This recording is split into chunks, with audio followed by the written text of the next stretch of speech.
क्या ये संभव है?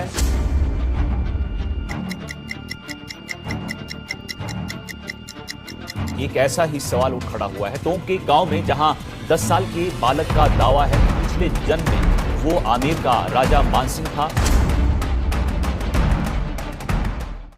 आमेर में एक फारसी भाषा का अभिलेख मिला है। कौन सी भाषा का मिला है?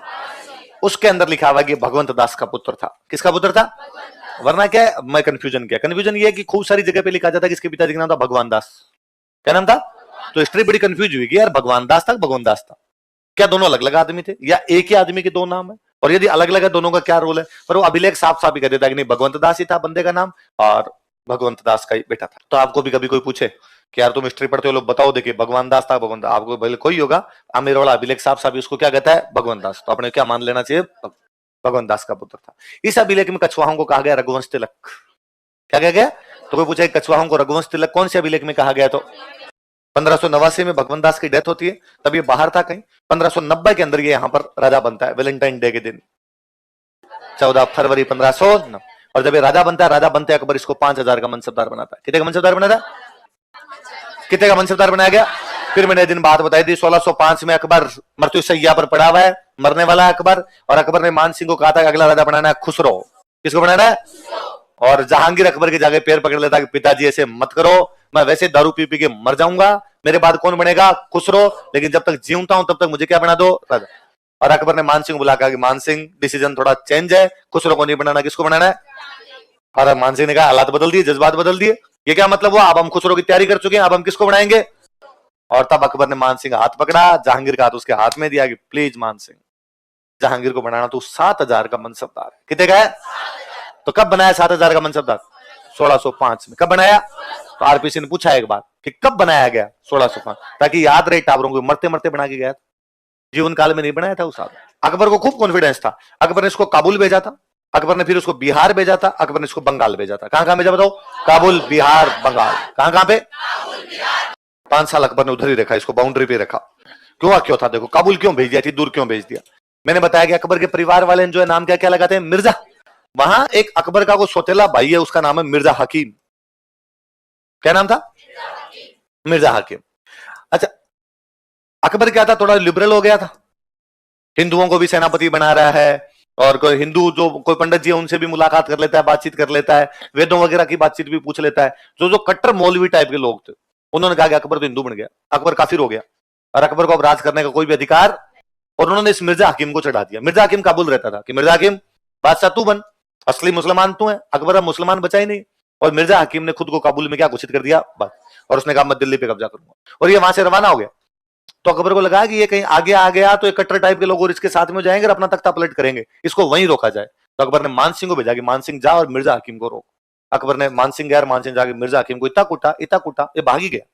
फिर इसने अकबर का भाई हो गया तेरे भाई का काम, तो अकबर ने कहा वहीं रहे यार थोड़ी देर। अफगानिस्तान में समस्या ही है, अफगानिस्तान थोड़ा स्वतंत्र प्रवृत्ति का देश। कैसा देश है? पहाड़ों का इलाका होता, पहाड़ों में रहने वाले लोग कभी भी किसी की अधीनता स्वीकार करने के लिए तैयार ही नहीं हो। पहाड़ों की ज्योग्राफिकल कंडीशन ही ऐसी होती है कि पहाड़ वाला हमेशा स्वच्छंद रहना चाहेगा, इंडिपेंडेंट रहना चाहेगा। आप मेवाड़ देख लो, आप महाराष्ट्र में शिवाजी देख लो, आप अफगानिस्तान वालों को देख लो, उधर वो पठान थे, वो कहते भाई साहब अपने किसी के बेंडर में रहना। और देख लो अमेरिका जैसा शक्तिशाली देश 20 साल बैठा रहा। कितने साल बैठा रहा? 2001 से 2021, 20 साल तक उधर ही था अमेरिका, 2020 तक लगभग। फिर भी अफगानिस्तान नहीं माना। इतना शक्तिशाली देश बम मार मार के थम गया बेचारा, फिर भी अफगानिस्तान में तो पार। वो इनको मिनक बनाने में, अरे मिनक बन जाओ तुम, मिनक बन जाओ, लेकिन उनका नहीं, हम ऐसे हेलीकॉप्टर के ऊपर चढ़ चढ़ के भागेंगे। बाद में फोटो वैसे आते, हेलीकॉप्टर के नीचे को लटका हुआ है, कोई ऊपर चढ़ा हुआ है ना। तो उनका हम वैसे वैसे एकदम महिलाओं पर अत्याचार वैसे ही करेंगे जैसे पहले कर रहे थे, हम सुधरने का नाम। तो वो अलग ही प्रकार की कंट्री थी, पहाड़ों में रहने वाले लोग फिर थोड़ा सा ऐसे हो ही जाते हैं, और उन पठानों में वो चीजें आ गई। दूसरा, अंग्रेज 3 बार गए थे अफगानिस्तान में लड़ाई करने, नहीं माने तो नहीं माने। अफगानों को किसी ने अंडर में लिया था तो 2 ही बार लिया था, या तो अकबर ने लिया था या औरंगजेब ने लिया था। किसने? अकबर का जो सेनापति जो अंडर में लेता वो तो कौन था? औरंगजेब का जो सेनापति अंडर में लेता वो था जसवंत सिंह। पढ़ा था मैं, जसवंत सिंह 4-5 साल तक वहीं रख दिया, 73 में बचा था, 78 में वहीं मरा था, 5 साल उसने वहीं काटे थे। ऐसे ही है, जब मानसिंह वहां गया तो वहां 5 कबीले थे। पठानों कितने कबीले? अलग अलग कबीले पठानों। जैसे एक कबीले का नाम था रोशनिया। कौन सा कबीला? जैसे एक कबीले का नाम था अफरीदी। क्या नाम था? शाहिद अफरीदी। अफरीदी कबीला अपने आप। तो शाहिद अफरीदी की भी बॉडी लैंग्वेज देख के लगता था ना कि किसी की मानने वाला सही नहीं, अपनी धुन में ही रहता है, आते ही लप्पा घुमाता आउट हो जाता। पूरी जिंदगी उसने यही किया। एक वहां कबीला यूसुफ जई, मलाला, मलाला यूसुफ जई का नाम नहीं सुना? तो यूसुफ जई एक कबीला। ऐसे वहां पे कितने कबीले थे? 5। उन 500 कबीलों को पीट के वहां शांति व्यवस्था स्थापित की। 5 कबीलों को हराया, इसलिए आमेर के झंडे का रंग हो गया पचरंगा। क्या हो गया? पहले आमेर का झंडा था सफेद, उसमें बनी होती थी झाड़ी। क्या बनी होती? इसलिए बोलते झाड़साई झंडा। क्या बोलते? क्योंकि भगवान राम के अयोध्या का झंडा सफेद झंडा था। लेकिन अब मान सिंह ने कहा हमने 5 कबीलों को हराया, इसलिए अब झंडे का रंग कैसा होगा? अभी थोड़े दिन पहले आरपीसी ने किसी एग्जाम में क्वेश्चन पूछा कि कहां पर जीत के बाद आमेर का झंडा बदलकर पचरंगा कर दिया गया था? काबुल। कितने कबीले हराए थे? आज भी रात को जब बच्चा रोता है तो मां कहती है बेटा सो जा वरना मान सिंह आ जाएगा।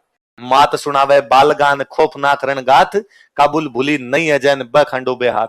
काबुल आज भी मान सिंह उन हाथों के प्रहारों को भूली। बिहार के अंदर, यहां पर उड़ीसा, तब बिहार का पार्टी हुआ करता है इधर, और उड़ीसा के अंदर 2 भाई है, अफगान है दोनों।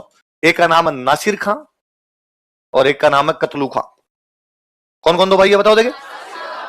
दोनों अफगान थे। और मैंने आपको एक दिन पहले बताया था कि अफगानों की और मुगलों की आपस में बनती नहीं थी, क्योंकि मुगल जब भारत में आए थे तो इब्राहिम लोदी को मार के राजा बने थे। बाबर इब्राहिम लोदी को मार देता, और इब्राहिम लोदी कौन था? अफगान।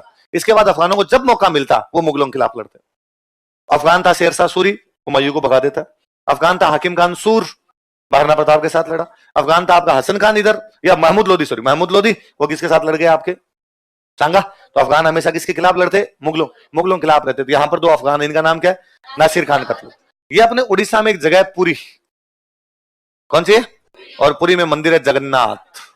कौन सा मंदिर है? और इन दोनों अफगानों ने भाई जगन्नाथ मंदिर पे कब्जा, या पुरी पे कब्जा कर लिया। कहां पे कब्जा कर लिया? और पुरी के कौन से मंदिर पे कब्जा कर लिया?